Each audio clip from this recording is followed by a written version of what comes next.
നമസ്കാരം. മലയാളി വാർത്തയിലേക്ക് സ്വാഗതം. കനത്ത മഴയ്ക്കൊപ്പം ആഞ്ഞടിച്ച് കാലവർഷക്കാറ്റ്. മണിക്കൂറിൽ 40 മുതൽ 60 കിലോമീറ്റർ വരെ വേഗതയിൽ വീശാനാണ് സാധ്യത. തിരുവനന്തപുരത്തും കൊല്ലത്തും മണിക്കൂറിൽ 60 കിലോമീറ്റർ വരെ വേഗതയിൽ ശക്തമായ കാറ്റിന് സാധ്യത ഉണ്ടാകുമെന്ന് കേന്ദ്ര കാലാവസ്ഥാ വകുപ്പ് അറിയിച്ചു. അടുത്ത 3 മണിക്കൂറിലായിരിക്കും ശക്തമായ കാറ്റുണ്ടാവുക. അടുത്ത 3 മണിക്കൂറിൽ തന്നെ തിരുവനന്തപുരം, കൊല്ലം ജില്ലകളിൽ റെഡ് അലർട്ടാണ് പ്രഖ്യാപിച്ചിരിക്കുന്നത്. ഇടിയോടുകൂടിയുള്ള മഴയായിരിക്കും കിട്ടുക. തലസ്ഥാനത്ത് കഴിഞ്ഞ ദിവസം വീശിയടിച്ച കാലവർഷക്കാറ്റിൽ കനത്ത നാശനഷ്ടമാണ് സംഭവിച്ചിട്ടുള്ളത്. 50 കിലോമീറ്റർ വേഗതയിലുള്ള കാറ്റാണ് നഗരത്തിൽ പലയിടത്തും നാശം വിതച്ചത്. കനത്ത മഴയും കാറ്റിനെയും തുടർന്ന് ഇന്നലെ തിരുവനന്തപുരം ജില്ലയിൽ റെഡ് അലർട്ടാണ് പ്രഖ്യാപിച്ചിരുന്നത്. കാറ്റിലും മഴയിലും നഗരത്തിലെ 70 ഇടങ്ങളിലാണ് മരം വീണത്. മരം വീഴ്ചയിൽ കാറും ഇരുചക്ര വാഹനങ്ങളും ഉൾപ്പെടെ 30 വാഹനങ്ങൾക്ക് കേടുപാടുകൾ സംഭവിച്ചു. പേട്ട ശിവൻകോവിലിന് സമീപമുള്ള കൂറ്റൻ ആൽമരം വൈകിട്ടോടെ കടപുഴകി വീണു. മരം വീണ് സമീപത്തെ പുതിയതായി നിർമ്മിച്ച 3 നില റെസിഡൻഷ്യൽ അപ്പാർട്ട്മെന്റിന് കേടുപാടുകൾ സംഭവിച്ചു. പേട്ട സ്വദേശിനി അനിതയുടെ ഉടമസ്ഥതയിലുള്ള കെട്ടിടത്തിന്റെ മുകളിലത്തെ സ്ലാബ്, കൈവരി എന്നിവ തകർന്നു. ഉള്ളൂർ ജംഗ്ഷനിൽ മരം വീണ് ഒരു കാറിനും 4 ഇരുചക്ര വാഹനങ്ങൾക്കും കേടുപാടുകൾ സംഭവിച്ചു. ഉള്ളൂർ കേശവദാസപുരം റോഡിൽ ഇസാഫ് ബാങ്കിന് സമീപം നിന്നിരുന്ന വൻമരമാണ് വൈകിട്ട് 7 മണിയോടെ റോഡിന് കുറുകെ വേരിളകി മറിഞ്ഞു വീണത്. റോഡിലൂടെ സഞ്ചരിക്കുകയായിരുന്ന കാറിന് മുകളിലൂടെയാണ് മരം വീണത്. വാഹനത്തിന് ഭാഗികമായി കേടുപാടുകൾ സംഭവിച്ചു. റോഡിന് ഇരുവശത്തും പാർക്ക് ചെയ്തിരുന്ന ഇരുചക്ര വാഹനങ്ങൾ പലതും മരത്തിനടിയിലായി. സംഭവത്തിൽ ആർക്കും പരിക്കുകളില്ല. ഇലക്ട്രിക് പോസ്റ്റുകളും മറ്റ് കേബിളുകളും പൊട്ടി വീണതോടെ പ്രദേശത്ത് വൈദ്യുതി ബന്ധവും തകരാറിലായി. ഇന്റർനെറ്റ് കേബിളുകൾക്കും തകരാർ സംഭവിച്ചു. മെഡിക്കൽ പോലീസ് സ്ഥലത്തെത്തി സ്ഥിതിഗതികൾ നിയന്ത്രിച്ചിരുന്നു. ഇതുവഴിയുള്ള വാഹന ഗതാഗതവും മണിക്കൂറുകളോളമാണ് തടസ്സപ്പെട്ടിരുന്നത്. ഉള്ളൂർ മെഡിക്കൽ കോളേജ്, പോങ്ങുമോട്, ശ്രീകാര്യം, ആക്കുളം, കുമാരപുരം റോഡിൽ ഇതുമൂലം രൂക്ഷമായ ഗതാഗത കുരുക്കാണ് ഉണ്ടായത്. നിരവധി ആംബുലൻസുകളും ഗതാഗത കുരുക്കിലകപ്പെട്ടു. കവടിയാർ ജംഗ്ഷനിൽ കാറിന് മുകളിൽ മരം വീണ് കാറിന്റെ മുൻവശം തകർന്നു. കണ്ണമൂല, കുമാരപുരം റോഡിൽ മരം വീണ് ഏറെ നേരമാണ് ഗതാഗതം തടസ്സപ്പെട്ടത്. പട്ടം കേന്ദ്രീയ വിദ്യാലയത്തിൽ മരം വീണ് കാർ തകർന്നു. പേരൂർക്കട ജംഗ്ഷനിൽ കൂറ്റൻ മരത്തിന്റെ ശിഖരം ഒടിഞ്ഞു വീണ് ഏറെ നേരമാണ് ഗതാഗതം തടസ്സപ്പെട്ടത്. കവടിയാർ, ജവഹർ നഗർ, പണ്ഡിറ്റ് നഗർ തുടങ്ങിയ സ്ഥലങ്ങളിലും മരം വീണു.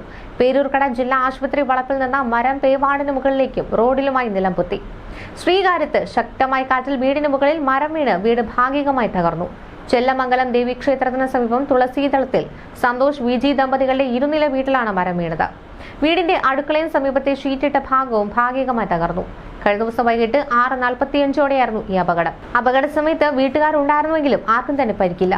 അടുത്ത പുരയിടത്തിൽ നിന്ന കൂറ്റൻ പുളിമരമാണ് കടപുഴകി വീണത്. ഏകദേശം 5 ലക്ഷം രൂപയുടെ നഷ്ടമുണ്ടായതാണ് വീട്ടുകാർ പറയുന്നത്.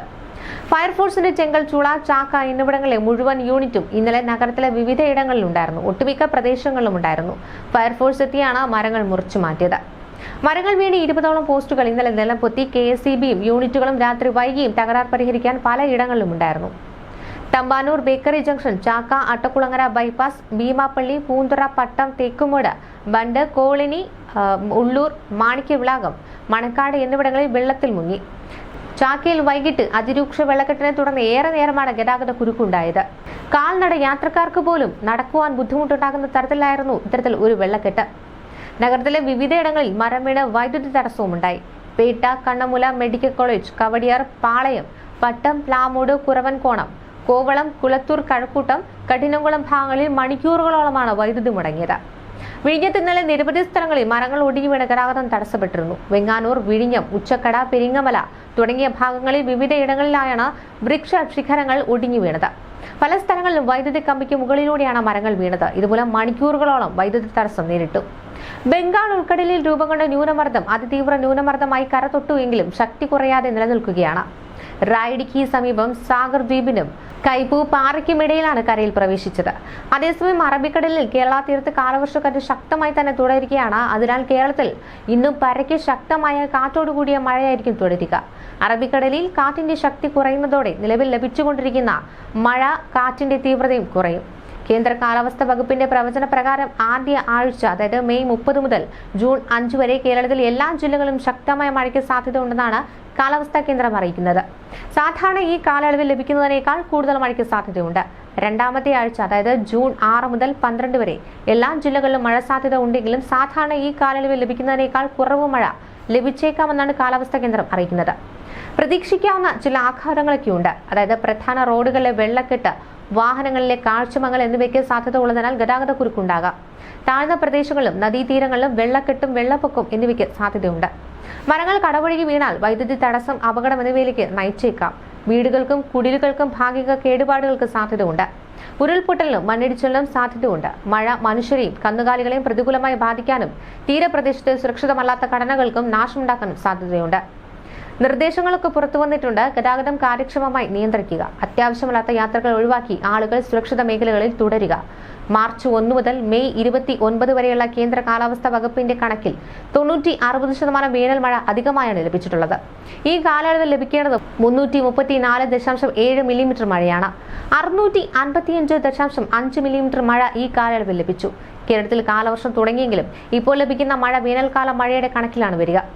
കേരളത്തിലെ എല്ലാ ജില്ലയിലും സാധാരണയിൽ കൂടുതൽ മഴ ലഭിച്ചു. സാധാരണയിൽ കൂടുതൽ മഴ ലഭിച്ചില്ലെങ്കിലും ആലപ്പുഴ ജില്ലയിലാണ് ഏറ്റവും കുറവ് മഴ ലഭിച്ചിട്ടുള്ളത്. ആലപ്പുഴ ജില്ലയിൽ ഈ കാലയളവിൽ 24% അധിക മഴ ലഭിച്ചിട്ടുള്ളത്. 409.2 mm മഴ ലഭിക്കേണ്ട ആലപ്പുഴ ജില്ലയിൽ 509.1 മില്ലിമീറ്റർ മഴയാണ് ലഭിച്ചത്.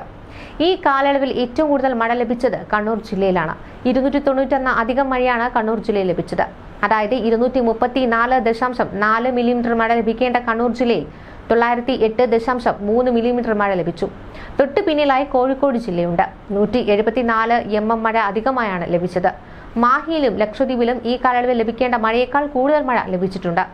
മാഹിയിൽ 252 മില്ലിമീറ്റർ മഴ അധികമായാണ് ലഭിച്ചത്. ലക്ഷദ്വീപിൽ 42% മഴയാണ് അധികമായി ലഭിച്ചിട്ടുള്ളത്. കാലവർഷ സീസണിൽ ലഭിക്കുന്ന മഴയുടെ കണക്ക് രേഖപ്പെടുത്തുക ജൂൺ 1 മുതൽ ലഭിക്കുന്ന മഴയാണ്. അതേസമയം കേരളത്തിൽ ഇന്ന് 3 ജില്ലകളിലാണ് റെഡ് അലർട്ട് പ്രഖ്യാപിച്ച് കേന്ദ്ര കാലാവസ്ഥാ വകുപ്പ് മുന്നറിയിപ്പ് നൽകിയിരുന്നത്. ഇടുക്കി, കണ്ണൂർ, കാസർഗോഡ് ജില്ലകളിലാണ് റെഡ് അലർട്ട് ഉണ്ടായിരുന്നത്. പക്ഷേ ഇതിനിടയിൽ തന്നെ തിരുവനന്തപുരം, കൊല്ലം ജില്ലകളും റെഡ് അലർട്ട് പ്രഖ്യാപിച്ചിട്ടുണ്ട്. അതിതീവ്രമായ മഴയ്ക്കുള്ള സാധ്യത എന്നാണ് പ്രവചിച്ചിരിക്കുന്നത്. പത്തനംതിട്ട, ആലപ്പുഴ, കോട്ടയം, എറണാകുളം, തൃശൂർ, പാലക്കാട്, മലപ്പുറം, കോഴിക്കോട്, വയനാട് എന്നീ ജില്ലകളിൽ ഓറഞ്ച് അലർട്ടാണ് പ്രഖ്യാപിച്ചിരിക്കുന്നത്. ഒറ്റപ്പെട്ടയിടങ്ങളിൽ അതിശക്തമായ മഴയ്ക്കുള്ള സാധ്യതയും പ്രവചിക്കപ്പെട്ടിരിക്കുന്നുണ്ട്. ന്യൂസ് ഡെസ്ക്, മലയാളി വാർത്ത.